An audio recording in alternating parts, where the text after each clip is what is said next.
me tell you about a friend. It's Craig LeBlanc where the good times never end. Talking Parks and Rec, it's a show you gotta know. Welcome one and all to the Daily Parks and Rec Show.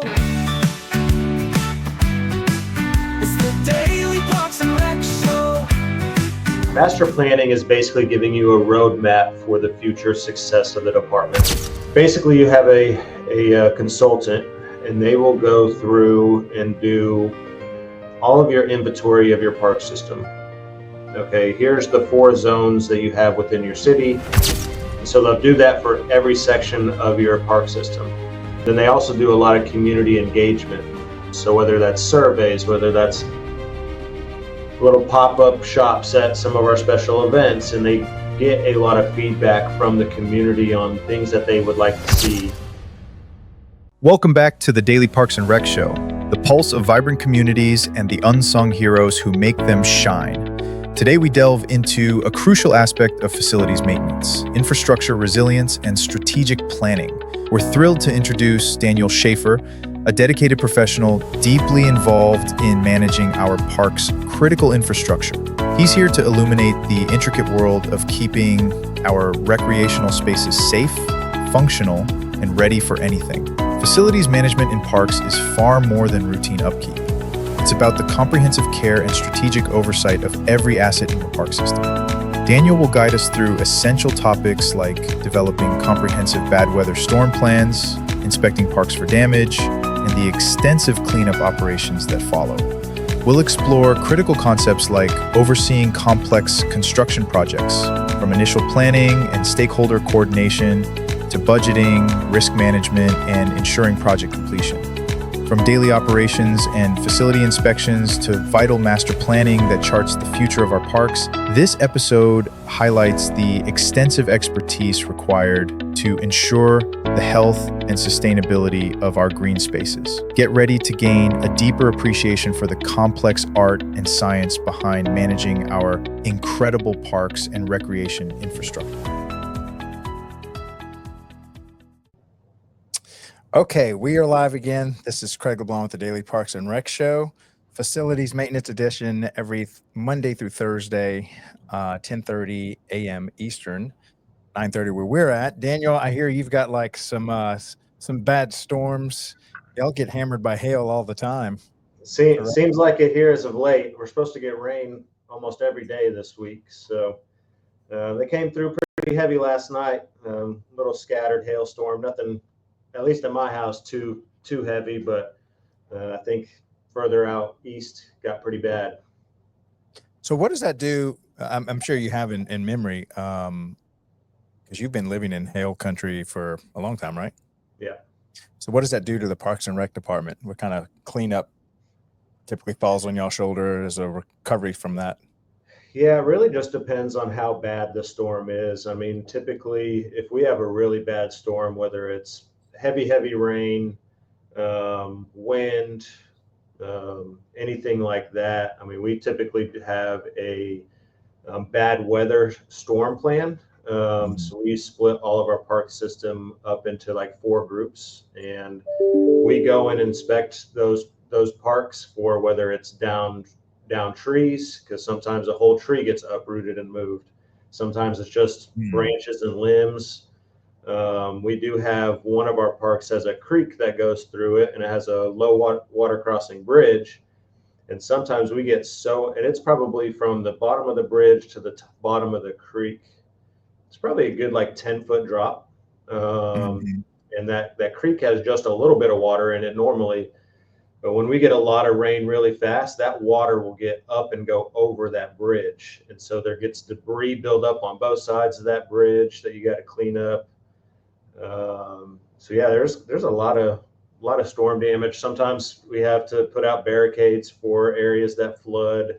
The whole turn around, don't drown philosophy. Turn around, don't drown. So that's people trying to go through, these where a bridge crosses over, but the ground goes underneath, and you don't realize how deep it is till you're like swimming out of your car. Yeah, absolutely. So yeah, a lot of that. So yeah, basically just checking to make sure that there's no down trees, limbs, just overall cleanup from flooding.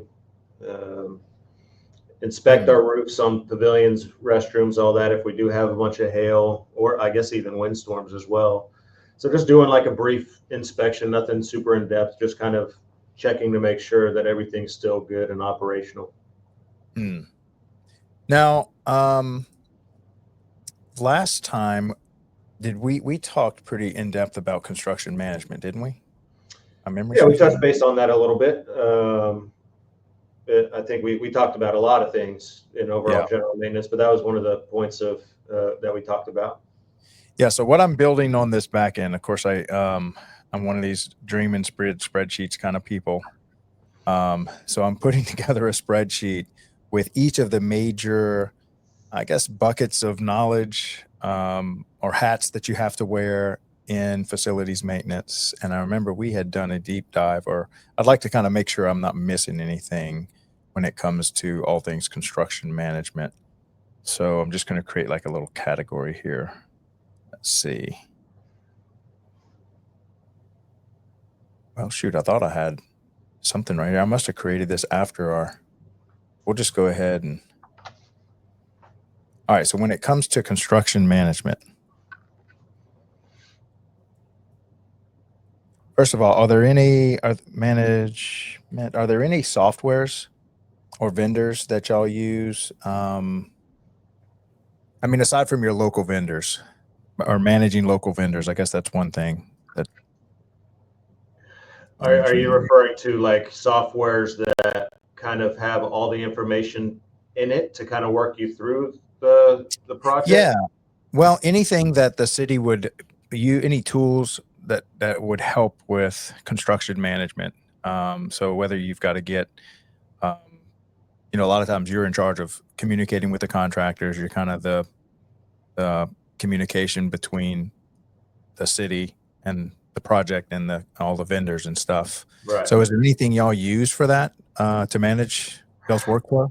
So currently our Parks and Recreation Department, we don't have a software. It's kind of more old school, if you want to say it's old school, but I mean, we still use Excel spreadsheets, whether it's Word documents, all of that. Now our capital engineering team that's over like street projects and buildings and different things like that, they have a program called eBuilder.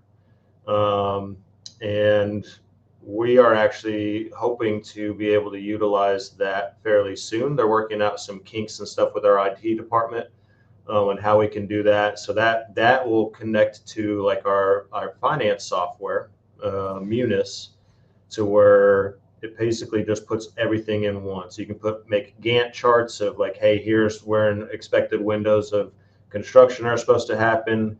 You can put all your vendor information. So I have X, Y, and Z vendors. And so you can easily communicate with all vendors through that. You can track progress, track payments, track all of it in one software system. You can download all the contracts. You can put all of that information in one place. So we're excited for whenever that comes on board. For us, I think we're still a couple months away from really being able to utilize that. So right now it's just spreadsheets and all of that on my end. Just spreadsheets and paper, and fill this form out, email it back to me. So it's a bunch of email chains. Yeah. So you've got an email back and forth. You've got, what are some of the documents that are common or almost with every project that you have to fill out?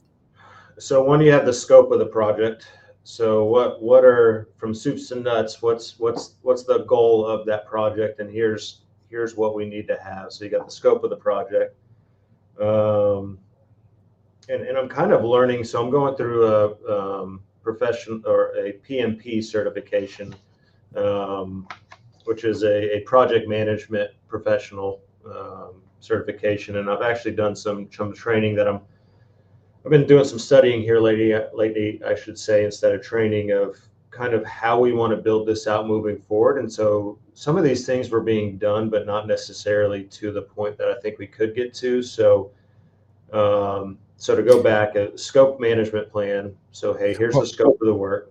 Just to pause on that for a minute, you said a project management certification. Did I Yep. catch that right?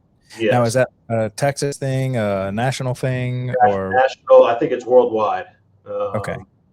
So, And is that just like an intro course to managing projects for municipal, or is it just like a universal thing? universal, and it's pretty in depth. It's actually, I've got like 4 binders that are like 600 pages long, and Wow. it basically goes through the process from very beginning to closing out the project. And so, like the first step in the class is initiating the project. So creating what they call a charter, which is, what are the goals of this project? Why do we need to have this project? Why is it even being thought of?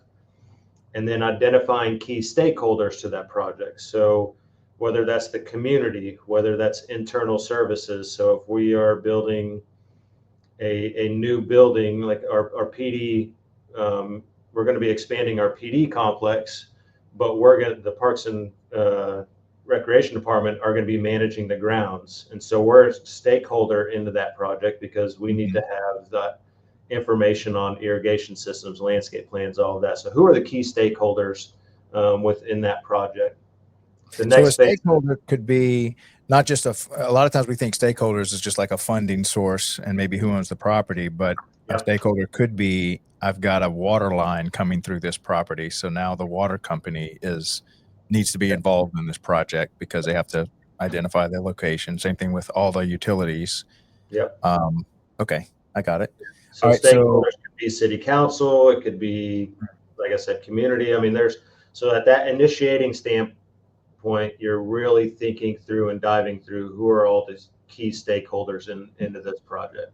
Basically, every human or department that needs to be involved and have a say, or so even all the way down to the vendor and his subcontractors, all those are stakeholders. Okay, I got it. The next phase is planning. So creating the actual project management plan. So kind of talked about scope already. You create your scope there. You define what activities are needed to be successful in that project. So if it's a playground renovation, you got the demo of the existing playground. You've got, what is the design going to look like? What other added amenities are you going to have, whether it's new landscape, new irrigation, new trees? So for the end goal result, what activities do you need in that? And with that, then you kind of come up with a schedule plan of basically kind of putting estimates together of how long each one of these activities will take. Then you come up with an estimated cost for these. So each activity has an associated cost. And so you use this planning phase to come up with an estimate of what those will cost. Then you want to go from that to a quality management plan. So what are our standards going to be for this project? What does quality mean for us?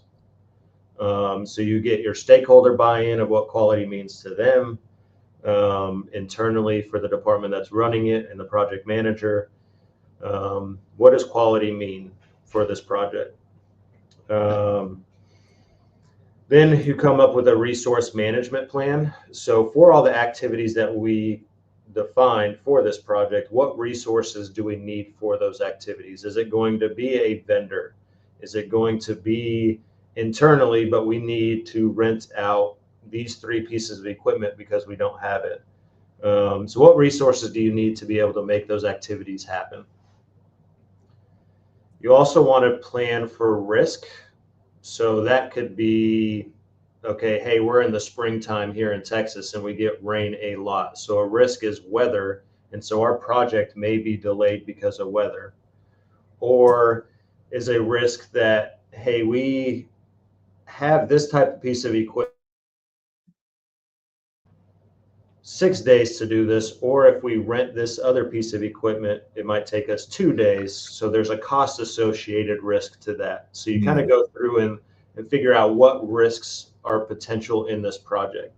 Is Or this where you would collect surety bonds? Is that part yeah, of the whether you vendor? need insurance, whether you need any of those, that could be in this phase. Or another risk could be, hey, this playground manufacturer is expected, we're not going to get this equipment for 3 months, 4 months. And is there a Mm, delay with the manufacturer or anything like that? So you try to plan for that risk. So when you go back to your actual schedule, your budget and all of that, then you kind of have a different idea that you get some wiggle room within that. mhm, Um, and then after you come up with that, you come up with all these plans. It seems pretty comprehensive. You also, and I think I missed the communication plan. So through this process, how are we going to communicate the progress of it? Who needs that information? Does it need to be a director, or does it need to be city council? Does it need to be our parks board? Does it need to be a stakeholder that's investing into this project? So what's our communication plan with them, and what do we need to communicate? Do they need progress reports weekly, or do they need, hey, if something arises to where, hey, we're going to be out of line on budget, and what is that threshold to communicate? So you come up with a plan so that if you're never going to have it all understanding, but if something comes up, you have a plan for it. Um, mm, and then after you kind of come up with all of those, you execute the plan. So you acquire any resources, you develop your team, whether that's you're selecting vendors or internally you're having those 3 or 4 people in house are going to help with the project for what they're able to do. Um, You're going to manage that team throughout the process. You're going to manage those vendors and contractors. You're going to manage the quality of the project as you're going through. You're going to manage all those plans I just talked about. So mm. as things are coming up, you're managing who I'm communicating, how I'm communicating it. Procurement processes, I'm managing all of those. So you're just managing those. And then you're just really controlling, monitoring, and executing. They all happen simultaneously. Mm. Um, then once you get to the final end of the project, Where's the awarding the contract? Is that in this execution yeah, stage phase? that's in the execution stage. Controlling, would you say controlling, Monitoring and controlling. monitoring? Yeah, Okay. so that's executing. That's when all your procurement things are coming up. Procurement. Your contracts, your vendors, your all of those to basically be able to execute the project. This sounds like so much fun, by the way. Yeah, I don't know if you can really see this really well, but this is a like an outline that I got from this course that kind of walks you No through way. all the steps to get through. And so I actually was just doing a deeper dive studying that yesterday at home, Hmm. and we kind of go through that process in general, but it's kind of eye-opening. Like I've never thought of coming up with a quality management plan. Like Hmm. it's just like, hey, we just want it to look really, really good, but what does that mean? Or even a communication plan, like who needs to be communicated with and when. And then even just stakeholders. I think sometimes if you come up with those early on, like that doesn't mean you're not going to find another stakeholder down the road, and because these are all ever changing and you can change them up. Right. But do we really think about who all the potential stakeholders? I think for us, we think of internally, like how does it affect the park and recreation department? How does it affect our community? But sometimes we forget, okay, well, maybe it's the water department, or maybe it's the streets department, or Hmm. whatever other stakeholder it might be.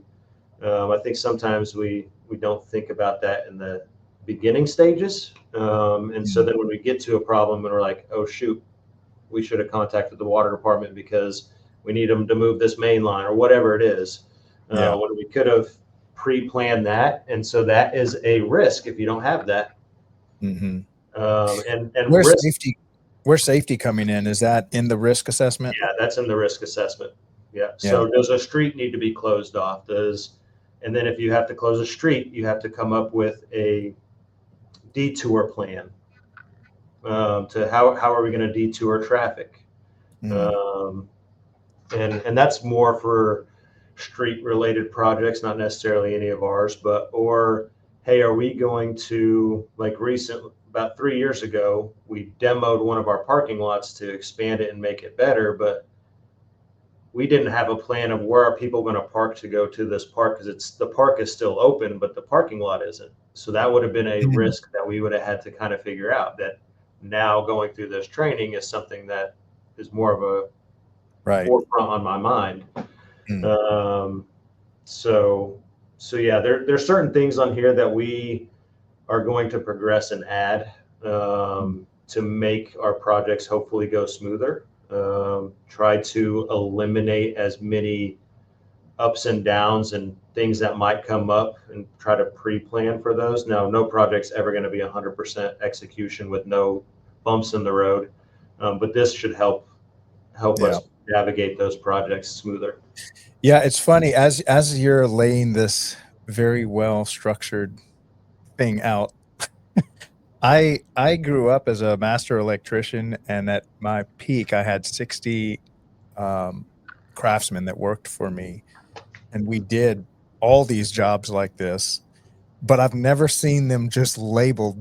I'm like, oh, so this is how the world talks about this. So yeah, and I'm with you because so like we think about these things, but it's not like, hey, we have this documented plan, and so the key with this and things that I'm learning about is say I'm a project manager over a project, and something happens to me, whether I'm going to be out for an X amount of time or whatever the case may be.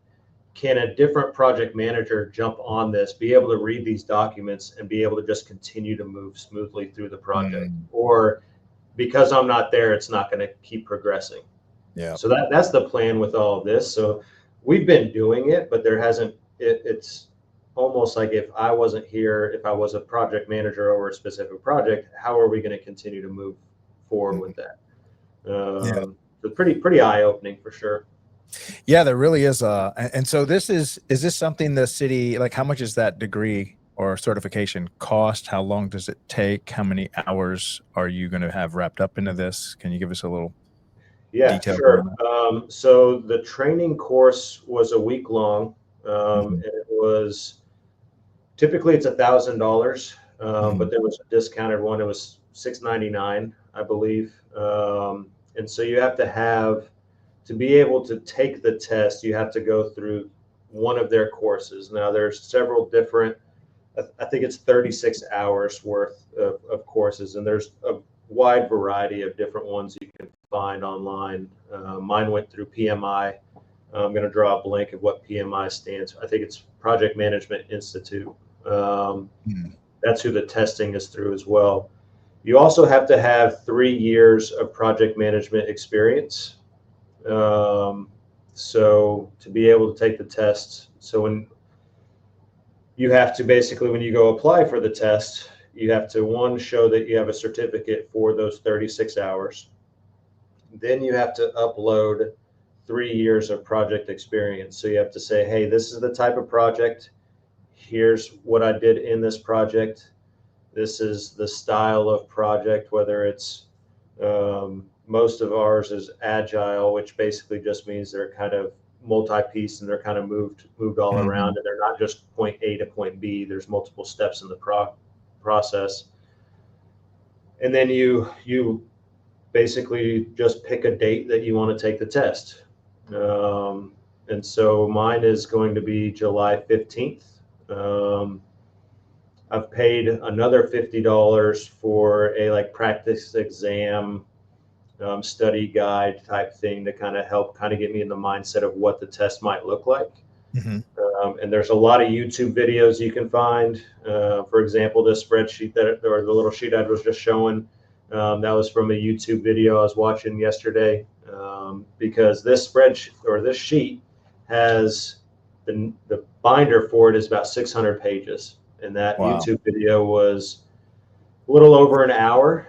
And that one sheet puts that 600-page binder into one page, and you can kind of just walk through the steps of that. Nice. So it makes so when is your test, or your first stab at this? July 15th. Okay, are you ready? I've been studying more here of late. I'm not necessarily a procrastinator, but knowing when it gets closer to time, I know I'll crunch more as it gets closer, which, I mean, it's 6 weeks away. Have you, I purposely did it for the 15th because my wife and I are going to the Dominican Republic July 17th. And so ah, I'm either going to have a really good time or I'm going to be drinking my sorrows. So we'll find yes. out. Well, when you get back, we need to throw an after party, Yeah, in for sure. celebration. Hmm. And if you fail, we'll throw a party for that too. Yeah, for Either sure. way, either So, way. and then the test itself is $600 just to take the test. Wow. And And you if could you fail it and fail, have to take it again, if you right? fail, you have to pay a $400 retest. Nice. So I don't think my boss would want me to. The city's paying for it, so I can't really Mhm. not Now, pass. how many project managers that have passed this typically, and I don't even know if you know this answer, but do you find inside Parks and Rec departments? Because somebody's managing at every Parks and Rec department, somebody is doing everything you just said. Yeah, you know, With or without. I don't know. So how I first heard about this certification was Chris Escato. He's the deputy director down in the city of Kyle. Mhm. He was the parks planning manager for the city of Denton previously, and I saw him actually post on LinkedIn that he passed it, and I was like, "Huh, I'm interested." So I kind of looked into it a little bit more, and um, now I'm getting more heavily involved in our capital projects. I was like, "This is something can be great for me now, and hope maybe in the future." So Mm. he's sent me like the YouTube video I was watching yesterday. He sent me that. He sent me a bunch of the videos and stuff that he watched prior to the test. Mm. So he's been a helpful insight. And then our director over capital engineering and their program, he actually has his certification, and we do a mentor mentee program within the city, and he's my mentor. So I've been able to pick his brain as well. So got a lot of good resources, just time and dedication to continuing that effort Mm. of getting all the knowledge you need. Yeah, I talked to one of my guys. I think might have been Brian up in Post Falls, Idaho. Hmm. I think he went and got a construction management degree because he was just managing so many projects or having to hire, engineers to do this and just to save the city money and just to kind of add to his, credentials because became such a big part of what he had to do. Right. Um, and you don't think that this is how is this cutting grass again? Yeah. Yeah. That's what everybody typically thinks. But yeah, it's so much more complex. Right, right. Okay. Let's see. So just to cover, we got scope of the project, initiating. Well, actually, we started with initiating the project. Why do we need this project? Identifying stakeholders, planning. Would scope of the project in that planning stage? Yeah, that's part of that planning stage. Yeah. Okay, let me add that to here. And then we have schedule of all the activities that will need to go on, estimated costs, quality of this, like what does quality mean for this project? What resources do we need for this project? Plan for the risk, weather, equipment, insurance, bonds, delay, safety, communication. How do we communicate? Progress reports. Who do we communicate with? And then we execute. Okay, but what's after execute? So after So execute, we acquire our resources. So any procurement things that we need. So whether that's contracts with vendors, whether that's you name it, and we acquire any resources that we need. So if we go back to the planning phase and we plan those resources for those activities, we actually acquire those, whether it's equipment we need to rent or material we need to buy. That's when we actually acquire those things. And then in the same step with that, we develop the team. So what is the team? So is it third-party vendors? Is it subcontractors? Is that internal teams? Is that inspectors if we need inspectors for the project. We basically develop that team on how, and then how you're going to basically get to the end result. During that execution, you're now managing that team that you've created. You're managing the quality of that project. You're basically just managing everything that you planned for. You're managing the communication plan. You're managing any risk. You're Change orders is in here too. change orders. You're managing the stakeholder communication and engagement. So if you have a stakeholder that's paid a lot of money to make this project happen, what is the engagement level with that? Are you meeting with them once a week? And so that kind of goes back to the communication plan, like how often do they want to be communicated with? But they're a stakeholder. So you're managing that. So you're basically just managing everything you planned for. And then monitoring and controlling is really about the same thing. You're just monitoring the situation. Are you right on par with your scope? So the scope that you created earlier, are you validating that scope? Or did something come up that's a change order that now, hey, your scope has changed a little bit, and so now you're just having to not redo your scope, but kind of change it up a little bit to make sure that you're going through. You're controlling your schedule. Are you adding in weather related days into your schedule if there's those? That you're controlling your costs. So hey, this is what we planned for, this is our budget, and so now I'm controlling as I'm paying for things, am I on target with budget? So I'm controlling that. You're controlling your resources. So hey, maybe I thought I needed this skid steer for this project I estimated 6 days, but hey, we finished in 4 days. So am I controlling that to where, hey, I return that back, so I saved that money for that 2-day return? Or did I miss that and we paid for 2 days we didn't need? So I'm controlling those resources through the project. Now, how about as far as completion, where we get into quality inspections, payments, ribbon cutting, whatever? Yep. Is that part of this execution plan, or is that like a closing out? No, that's a closeout. So that's a closing. So it's a separate section. So how are we going to celebrate it? How are we going to make final payments? How are we going to inspect it? Who do we need to inspect it? Do we need to have a TDLR inspection for ADA accessibility? Do we need to have backflow water testing for any irrigation systems or water fountains that we put in?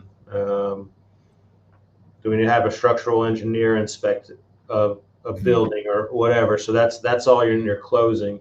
And then a key takeaway in closing is you always want to reflect and go back on, hey, what went really well in this project? What are things that we can improve on for the next project?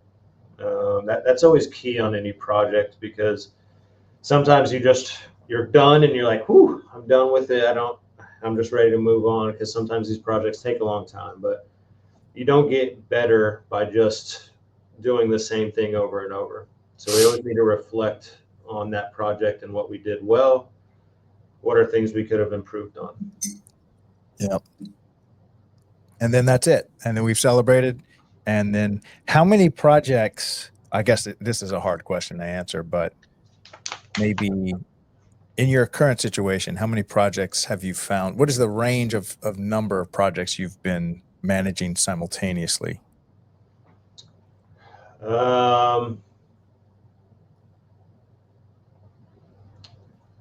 3. So you've got 3 pretty much, either one's in the planning stage, one in the execution stage, one's closing. So not right now. Right now, I don't have anything that I'm currently managing. But I've had this last year, I was managing 3 different projects at one time. And this is in addition to all the managing the maintenance, the turf team, the irrigation, the special events. Yeah. Is there a mattress in your office that you just live there all the time, or? No. I'm fortunate enough that I have reliable staff. Good team. Yeah. That I can trust. I don't have to necessarily check every little detail that something's getting done. Yeah. So we have a pretty good team that we typically meet once a week or once every other week and just kind of touch points of, hey, what's kind of the game plan, where we at? Here's some different things that are some one-offs, and we have pretty good communication, whether it's text message, phone calls, emails, of just progress reports.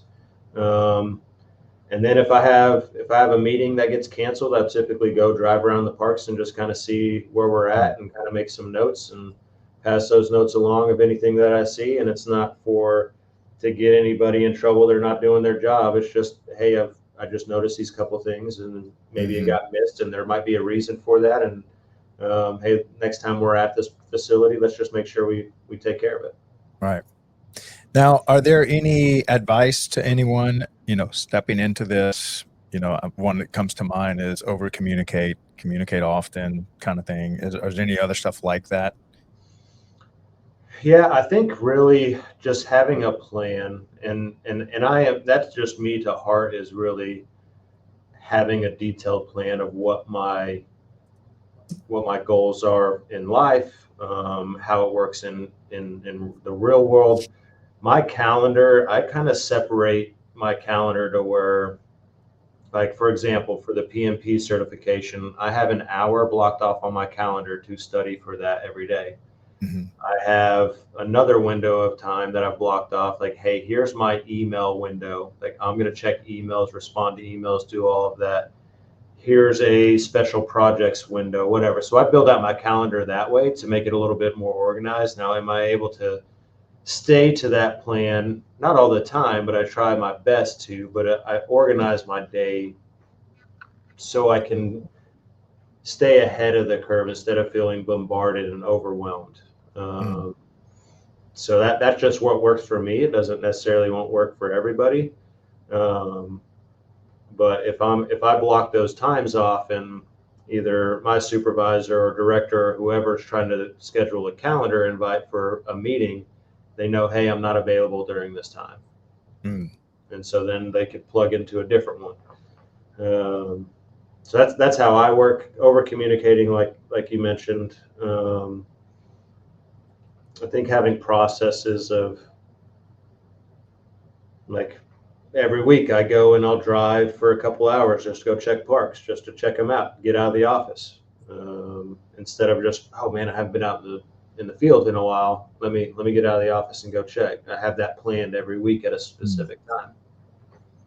I wonder, has anybody figured that maybe if you put one of those solar powered parking things you see in the Home Depot parking lot with the cameras, and you can just live stream the project to all the stakeholders if you want to know?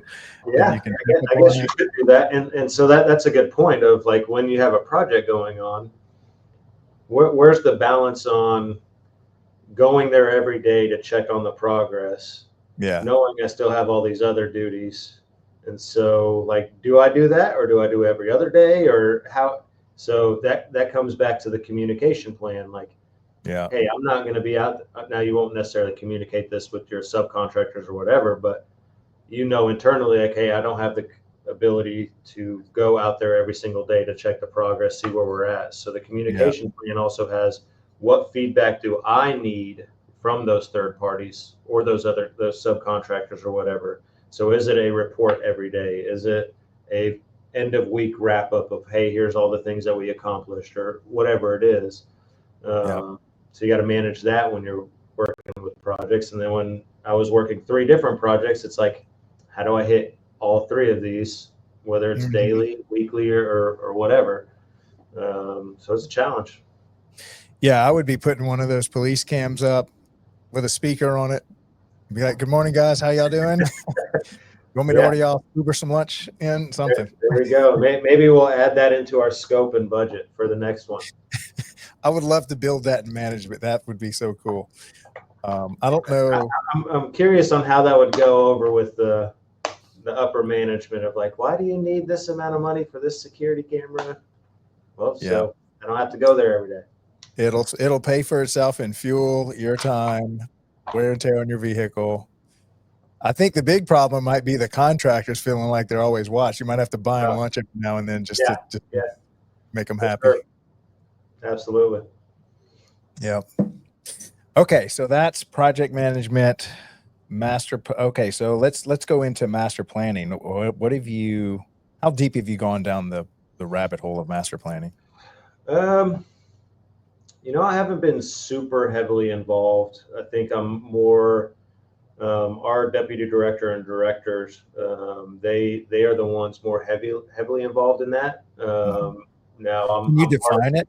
Like, what is master planning? Just basic definition for someone that just has no idea what we're talking about. Yeah, so master planning is basically giving you a roadmap for the future success of the department. So typically they're either built in 5 or 10 year increments. Just really depends on how you want to build it. Ours is a 10 year, but it also has a 5 year plan in place with it. So basically you have a consultant, and they will go through and do all of your inventory of your park system. Okay, here's the 4 zones that you have within your city. Zone 1, you have these types of parks, whether you have mini neighborhood parks, you have a community park, you have, you name it. And here's the amenities that you have it. You have these type of sports courts, you have these types of playgrounds, you have whatever amenities you have in there. And so they'll do that for every section of your park system. Then they also do a lot of community engagement. So whether that's surveys, whether that's little pop-up shops at some of our special events, and they get a lot of feedback from the community on things that they would like to see. And they go very specific, like, hey, at Warren Park, one of our parks, what are some of the things that you would like to see there? What are some type of different amenities that you would like to see in our park system? Whether pickleball's the craze, hey, you guys don't have enough pickleball courts, or hey, you don't have enough basketball courts. And so they'll gather all that information and they'll put it in this plan of, hey, maybe we're super heavy in zone 3 with a ton of parks, but zone 2, we only have 2 parks.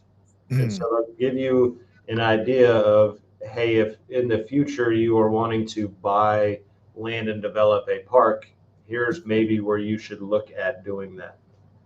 Because you don't have the amount of park land towards that area.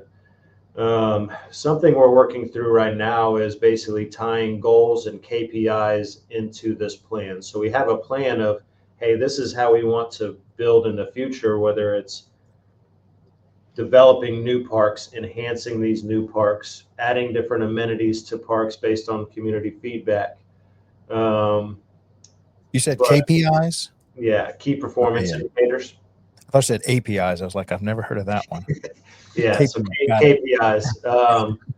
And so we want it to be, we actually listened to the city of Fort Worth. They're going through their master plan, getting that adopted and stuff.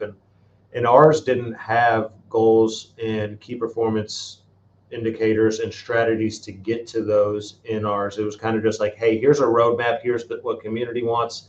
Here's how you can get there within the next 5 years, whether 5 and 10 years, whether it's grants, whether it's internal funding, however.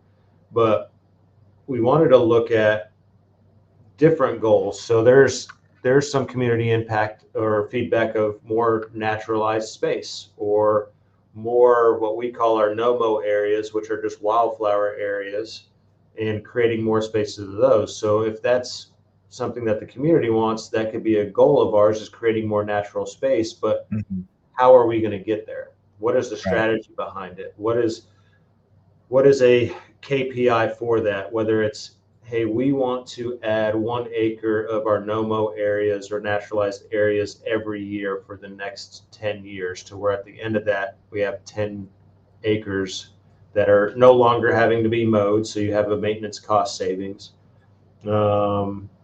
and all of that. So tying goals into some of the feedback and stuff that the community have is something that we've really kind of gone back and forth here lately before we get ours fully adopted.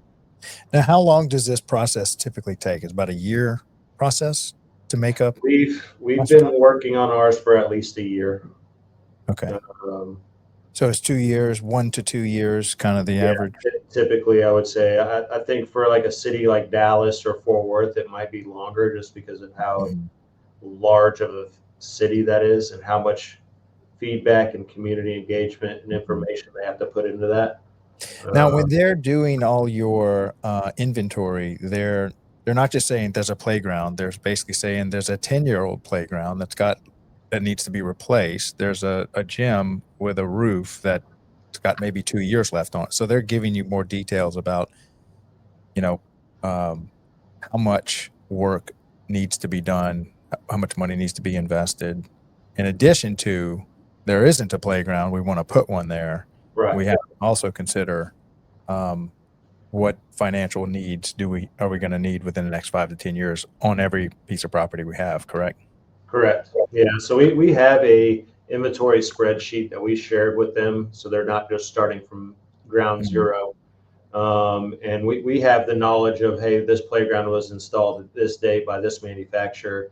It's for kids 2 to 4, 2 to 5, or is it 5 to 12? What age group? So we're able to do that. So then they can pick, like, they can hypothetically say, hey, all of your playgrounds are for kids 5 to 12. You have nothing for that younger age from 2 to 5. Mm, So then that's like, okay, we didn't really think about that because I mean, realistically, I don't think I've really looked through ours to say we have a ton of 5 to 12 and not enough 2 to 5. So they'll give us that information, and then we're mhm. like, okay, so maybe that's something we need to consider the next playground renovation that we have coming up.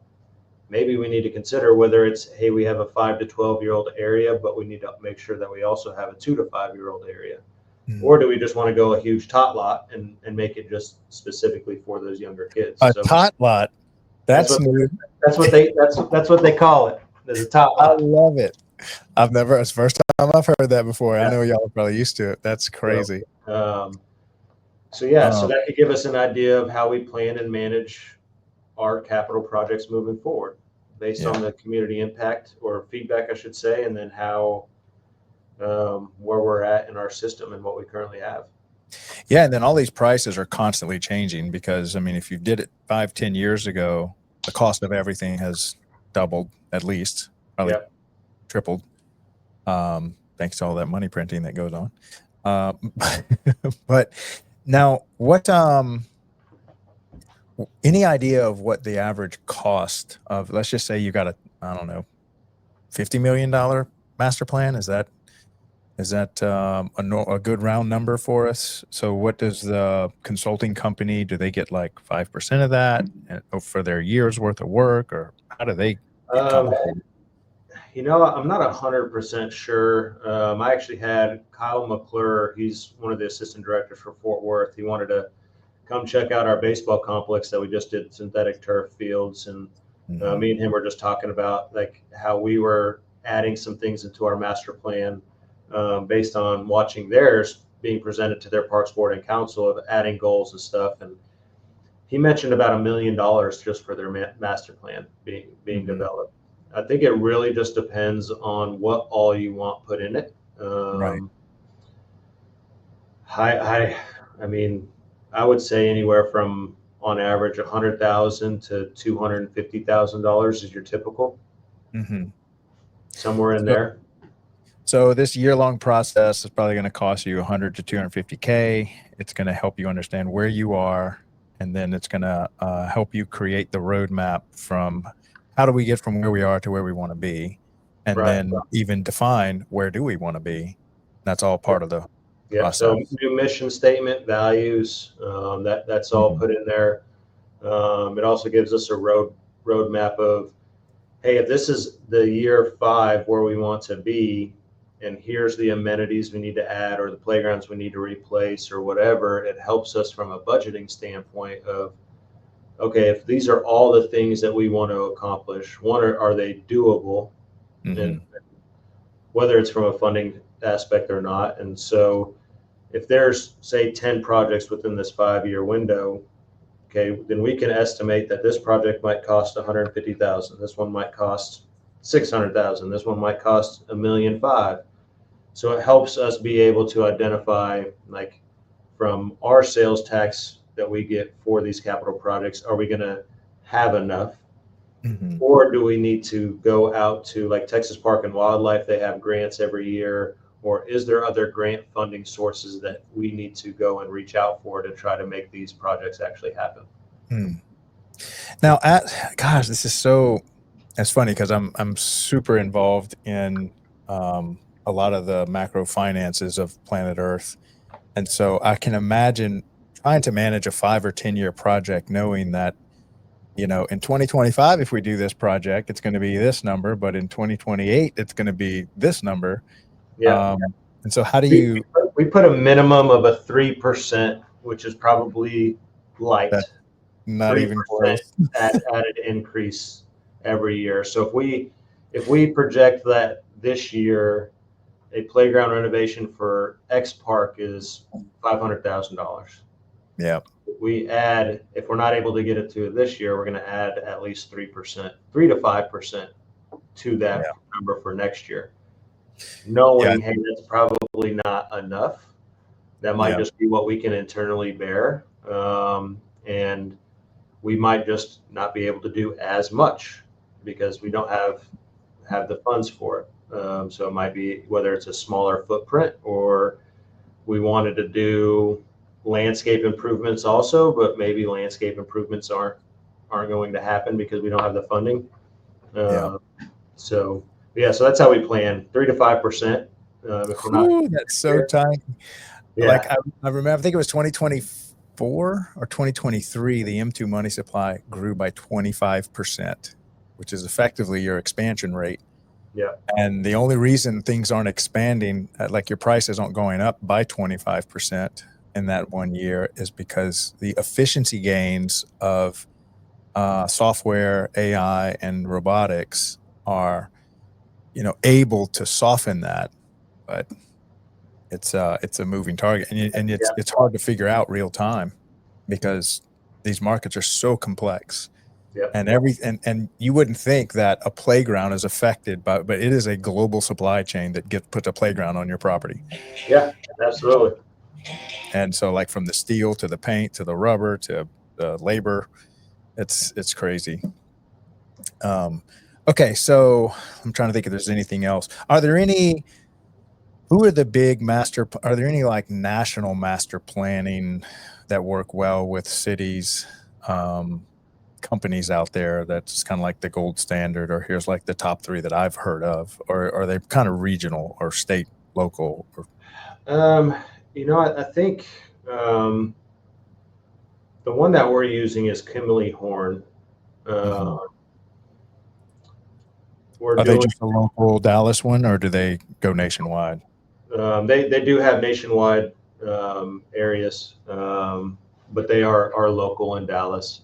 Mhm. Um, They just have an office in Dallas, yeah, but they they're have an really all office over the in country. Dallas.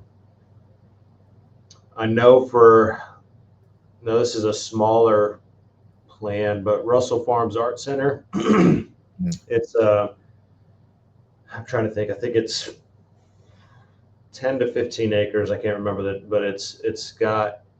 It was donated to us, but we're doing a master plan for that site because it's got a lot of old infrastructure and all of that. And we're using a company, Ron Harb's Architecture, which is a local firm. They're creating the master plan for that.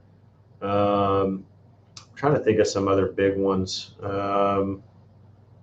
Yeah, because if we can find a big one that has a national presence, I would love to reach out to them to have them on the show to kind of give more.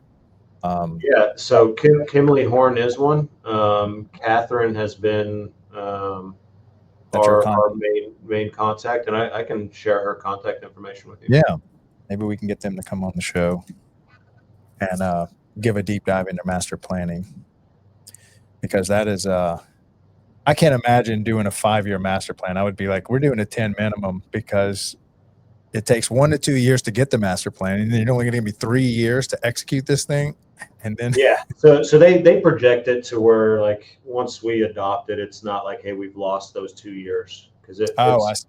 Yeah. So It'll take it's you from the a end of lot it. of that year to 2 years is really gathering the information, putting it Mhm. all together and all of that. So it's not, um, you're not really losing those 2 years per se.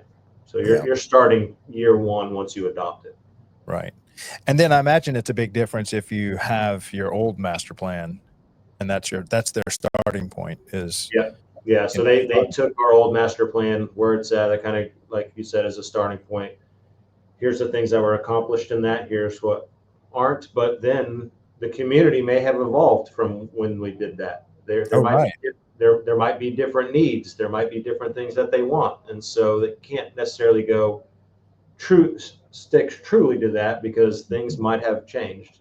Oh, Those, yeah. those stakeholders, as we talked about a little bit earlier, could completely want something different. And I Mhm. think COVID really put in a time for everybody that's a little bit more eye open to how important the outdoors Right. are, how important exercise is, and so people want more walking trails. They want more fitness stations out in the parks. They want more naturalized space. They want more things in the parks compared to maybe just a playground. Mm. Yeah, and some of these cities that I've had on the show have, in that time frame, will have nearly doubled in population. I've talked to quite a few cities that have gone from 30,000 to 60,000 in that 5 to 10 year time Yeah, frame. yeah. So they project population as well through that. Mm. Um, so yeah, I think our full, this is years and years down the road. I think we're just under 60,000. We're at like that 55, 56,000. I think at full build out, because we have a bunch of land, country land out here. Full Mm. build out, they expect us to be at close to 100,000 people. Wow. Wow, that's good. I mean, that's these are big, complicated, moving targets So, that are um, right next to grass cutting. yeah, Um, just cut the grass. That's all you got to do. and even cutting the grass, I was talking to oh shoot, was it? No, it wasn't Joseph. Garrett. Garrett is a regular on this maintenance show, and we were trying to just we like, all right, today we're going to talk about the study of grass. And first thing we need to talk about water. We never finished talking about water. We never got to grass. We spent the whole hour talking about irrigation, runoff, all the plumbing, all the softwares you use, all the companies, and I'm like, well, we didn't even talk about grass. Yeah, And it's a very, it seems simple in hindsight. Like it could be, okay, you got your irrigation system, you need water for grass, you need to cut the grass, you need to fertilize the grass. mhm, It's very simplistic if you think it like that, but as you get more and more into the details, it yeah. can get complicated really quick for somebody that doesn't work in this type of environment. Well, I'll give you the example. So we were talking about irrigation, the water, and he was like, when we had this golf course, we decided that it was cheaper to build a lake and use the lake water, which is much more nutritious but then when we get fish in there, we would stock it and the fish would poo, and then we would pull from that water. So it was like nutrient rich water. But then you got to make sure when you build one of these lakes that you stair step it down, you have this shelf so that people don't just fall, into it and then go down 17 feet. And then Yeah. he was saying, how you set it up, and then how it drains back in. And I looked at my clock and we had talked about the lake for 15 minutes. It was like, and it Yeah, was, I mean, that makes complete sense compared to city water. yeah. Oh yeah. Because the grass loves it and it's not full of chemicals that the grass doesn't like. Yeah. Not that our body's like that either, but at the same time, we probably don't want to be drinking fish water. Yeah. So I mean, that makes sense to me. So I have a garden in my backyard, and it's amazing how much Mhm. natural rainwater, like how quickly things sprout and bloom and all of that in my garden after a rain compared to when I water it with the water hose. Yeah. Yeah, we talked about that. So I think I forget the ratio, it's like 70% of the atmosphere is nitrogen. And so when that raindrop falls for miles through that nitrogen rich air when it hits the water. I mean, it hits the plant. Now it's like nitrogen enriched water. And you don't have that when it's, you know, in the pipes. And then they have to put like chlorine and fluoride and all kind of other chemicals in there. So yeah, the plant's definitely like rainwater. Yep. I think they'd like the fish water first, and then rainwater second, and drinking water last. In that order. In that order. Right. So, Okay, so maybe we can maybe if you can help me get in touch with well, first think, are there any other Kimberly Horn, and I'll ask this to the LinkedIn group that we're in. Are there any other master planning companies that maybe we could get on to see? I know there definitely is. My mind's going blank on who those companies are. And then maybe we can get somebody that's maybe a teacher in project management, or somebody. I mean, it's so great that you're actually studying for the test. That was perfect timing. Yeah. Because it's all fresh in your head. Yeah. There's a lot of information right here, right now. That's right. And we don't know how long it's going to stay in there, so we better get it while it's there. That's right. Well, Daniel, thank you so much for coming on to the show today. I really appreciate you as we kind of build out this facilities maintenance beast. I was thinking, man, how are we going to fill up 4 days, 1 hour of content each day? Now I'm like, this is like a 5-year project just to get all this mapped out. Yeah, it's a lot for sure. I definitely appreciate you having me on, and I think I got one scheduled with you next month too. Yeah, well, we'll keep trudging along here, building out this show. But appreciate it. Have a great week, and don't let the storms beat you up too bad. Yeah, I think we're supposed to get rain all week, so that'll be fun. Oh man, well, hang in there. All right, thanks, Greg. Bye. All right, thank you, Daniel. That was Daniel Shafer from shoot, where is Daniel from? Hold on, I think I know this. Burleson, Texas. I didn't know this. I have a spreadsheet for everything. But wow, that was a lot on project management. So we just kind of gave a little, pull the curtain back. Let's see if you're getting into project management. This is a big chunk of facilities maintenance. A lot of times, if you're a small department, the director's doing this. A little bit larger department, you can throw this on your superintendent. A much larger department, you can hire full-time, professional, trained, certified project management person, project manager. But I imagine you're getting into, I should ask that question. Is that like a 20-man crew, in Parks and Rec? At what size of a Parks and Rec department do you finally get to hire somebody that their whole job is project management? Because I've talked to many directors who they do this stuff. Master planning, same thing. I think these are two topics we want to just, we'd love to create content around this. So if you are a project management guru, teacher, or know somebody that really trains in this, we'd love to take an even deeper dive into what is project management. Also, if you have a nationwide company, or maybe you're a master planning consultant, I think we'd like to have you on the show as well, so that we can get some more content around master planning and project management. These are two big chunks of what finds itself inside of the Parks and Rec facilities maintenance department. Probably fits under that superintendent. Then it goes down to, your turf management and all the other. I mean, I could just go on forever about all the different hats and jobs that we find in facilities maintenance. But all right, so that was our first show for the week. We got a whole slew of shows stacked up. Tomorrow, canceling all my regular shows. So there's not going to be a morning show, or, and I forget, I think Scott Sherry is rescheduling my, so Cindy King is next. Luke, if you're listening, and Doug, Donna, and Rachel, who I have phone calls with, we have to reschedule everything because the Louisiana legislation session is in session right now. And the Louisiana Parks and Rec Association has like the whole rotunda. It's a gorgeous state capitol, in my opinion, the most beautiful, I think the most expensive state capitol in America is in Louisiana, thanks to Hewitt P. Long, spent a ton of money. Anyway, so we have a booth there, and they gave us a booth and a table just for the Daily Parks and Rec show, to come live, and we'll be interviewing whoever wants to talk. So these are a lot of politicians from Louisiana, senators, congressmen, stuff like that, plus a lot of Parks and Rec people that are just at the state capitol, making sure that friendly legislation is being passed for Parks and Recreation. I'm going to learn all about this tomorrow. And so it's an all-day event. We'll be there from like 8 in the morning to 7 or 8 at night.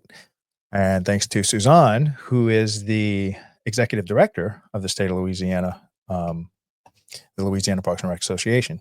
So we'll be there all day. We'll be streaming live. I'll get as many interviews as I can. Hopefully I get like 10, 15 interviews. And we can. Now, why is this important? It's important because state associations, in case you don't know, a third to a half of the work that many of them do is all legislative. So there's a legislative component to state associations that make sure that favorable laws get passed, or at least the good laws on the books for Parks and Recreation don't get, struck down or something. So it's where we kind of have a presence at the state legislative, level. And so this is a part of the associations that I'm probably least familiar with, but tomorrow maybe I'll be much more familiar, and we'll find out how this works. And so if you are working for on the legislative side of Parks and Recreation for one of your state associations, please reach out to me. I'd love to have you on the show and help explain what that side of Parks and Rec, especially within associations, looks like, because I think a lot of people don't know what goes on, how that works, and how important it is. So anyway, we'll be there all day tomorrow, and I think I have some good news. Hold on. Let me see. We are officially over 1,000 subscribers, followers to the Daily Parks and Rec Show on LinkedIn.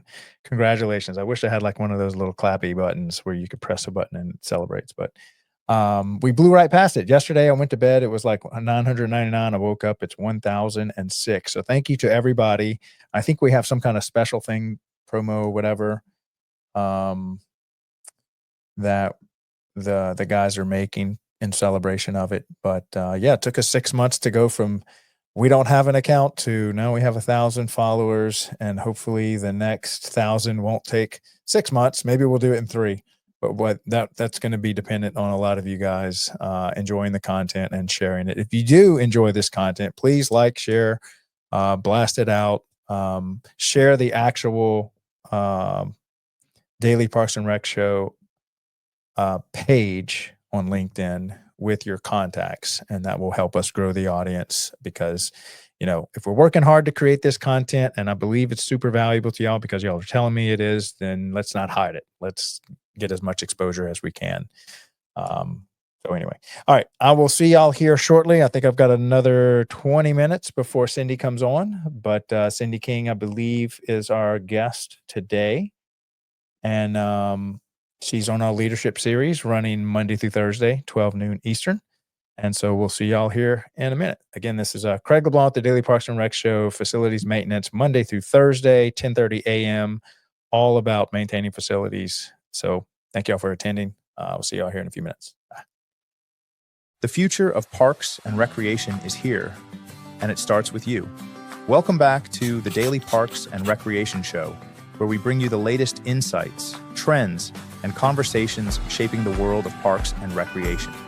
Today, we're diving into something that's shaping the future of our industry, Young Professional Networks, or YPN. If you love your job and love the parks and recreation community and are looking to connect with the next generation of leaders, this episode is for you. YPN is where driven, passionate professionals come together to connect, grow, and make a real impact. It's not just about networking, it's about building the future of our communities. Why join YPN? Career growth and mentorship. Learn from the best in the industry. Innovative ideas and collaboration. Be part of the next big movement. Leadership development. Take charge, make decisions, and create change. Whether you're just starting out or looking to take your career to the next level, YPN is your gateway to success. From exclusive networking opportunities to cutting-edge industry insights, this is where you build your legacy. Because the future of parks and recreation starts with you.